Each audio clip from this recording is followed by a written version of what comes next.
It's Big Board Sports with Roger Weiland on 104.5 The Team.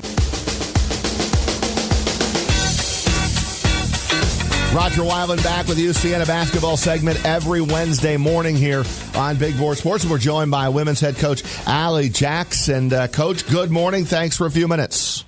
Hey, Roger. Thanks so much for having me on. Always a pleasure. Good seeing you over the weekend. I know the outcome of that game did not go as you would have planned, but all in all, good basketball game against Albany. I'm sure when you went back and looked at the tape, take a lot of positives out of your team's performance. Yeah, definitely. You know, that was kind of a heartbreaking way to drop one, but all in all, I thought it was just a great women's basketball game and pretty good crowd, and, you know, to have it televised and everything like that, it was great, and it was good to see you, but we're back working at it, and we got Fairfield tomorrow, so no rest for the weary. I was impressed with your team, Coach, and in particular in that second half. Zach and I had the call on Time Warner Cable, and I know Jackie Benitez with only 2 points, I believe, at halftime, waiting for her to get on track, and boy, did we see her get on track in the second half. I was very impressed with her performance. Thank you. It's good to hear you say that. Yeah, Jackie's a special player. I've had the chance in my career to coach, you know, a number of special players. You know, every kid you have is special in their own way, but Jackie's really starting to figure it out this season. There were times last year where we saw, you know, glimpses of what she's capable of. And the way she's locked in right now and how she's focused, and honestly, it's because of all the hard work she put in over the summer. And it's because we have some pieces around her, too. I think when you have 4 players averaging double figures, it's a little bit different chess match than what I've had in the last couple of years. You know, we've proven over these 4 games we can score. So now it's about cleaning some other stuff up to get, you know, some wins in that column. What are you cleaning up? What didn't you like? What do you need to improve on as you get set for a conference game here tomorrow night? We got to rebound. I mean, it's obvious. I knew this was going to happen from the start of the season because we've gone small, moving Colin Scarborough to the 4 and playing with basically four guards around 1. You know, without having Margot Hetzke available with, you know, everything that's going on with her, we decided to go small and play that way. And, you know, with Adoka being hurt a little bit, she's really our only natural rebounder, a kid that can play up by the rim and go get the ball. That's hurt us a little bit, but those are just excuses. We've got to box out and we got to go get the ball. You know, we missed some free throws against Albany, and there's going to be games where you miss them, and there's going to be games where you make them all, you know. So I don't know that, you know, I can overanalyze that one too much. We're playing a lot more up-tempo, which gives opportunities for teams to score on us in transition. And, you know, that's exactly what Albany did. They scored in transition.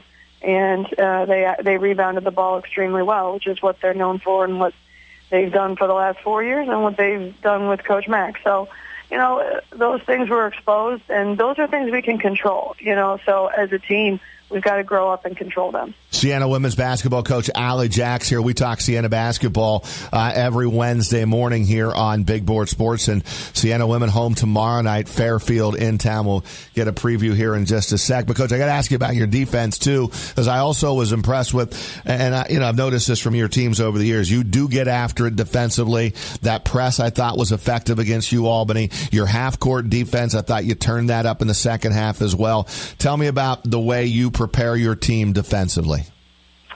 Thank you, Roger. You know, in all the years when I worked at GW, it's kind of that same mold of being able to press and make people uncomfortable and play faster than they want and force even some forced turnovers. And I think that when you have a player like Denisha Petty-Evans and now bringing in Anna Lundqvist, who's just a freshman, the Swedish player we have, and she hasn't done a lot offensively, but she's really just annoying to play against.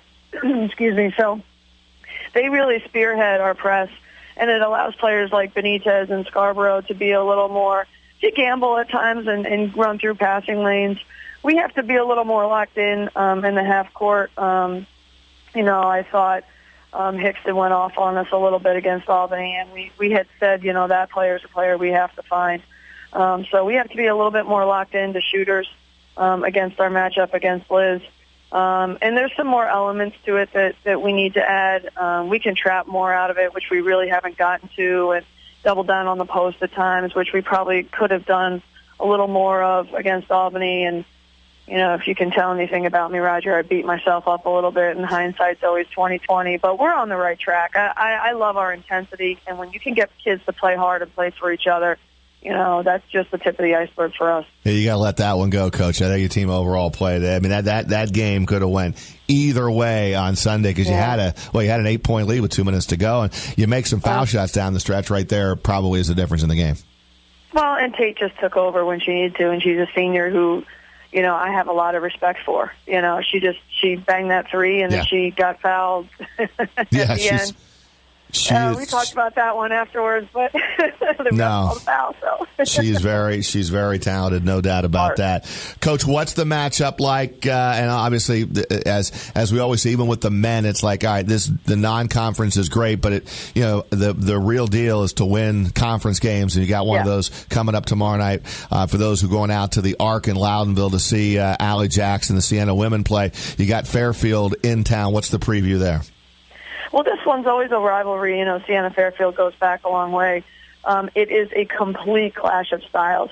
Coach Frager wants the game in the 50s. He wants to walk the ball up the court. He wants to execute perfectly. They have a very big front line. Their front court is, 6'2", 6 foot.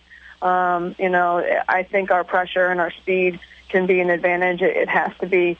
We're shooting the ball a lot better this year, so, they're going to be in a 2-3 zone at times, and they're going to play more of a sagging man. So they want the game in the 50s. We want it up in the 70s, potentially the 80s. So it'll be interesting to see what the tempo and the pace actually turns out to be, and I think that's going to determine a lot. Well, Coach, good luck tomorrow night. We'll certainly have the WNYT cameras rolling and have highlights of your game tomorrow night on News Channel 13 live at 11. And wish you the best of luck, and thanks for a few minutes on Big Board Sports. Thank you so much for having me. We love having those cameras in our gym. Come out and support us. We need it. Go Saints. Thank you, Coach. Jaques tomorrow night, Fairfield in town. And, of course, this is the Wednesday edition of Siena basketball, and today featuring Jaques and the women's program.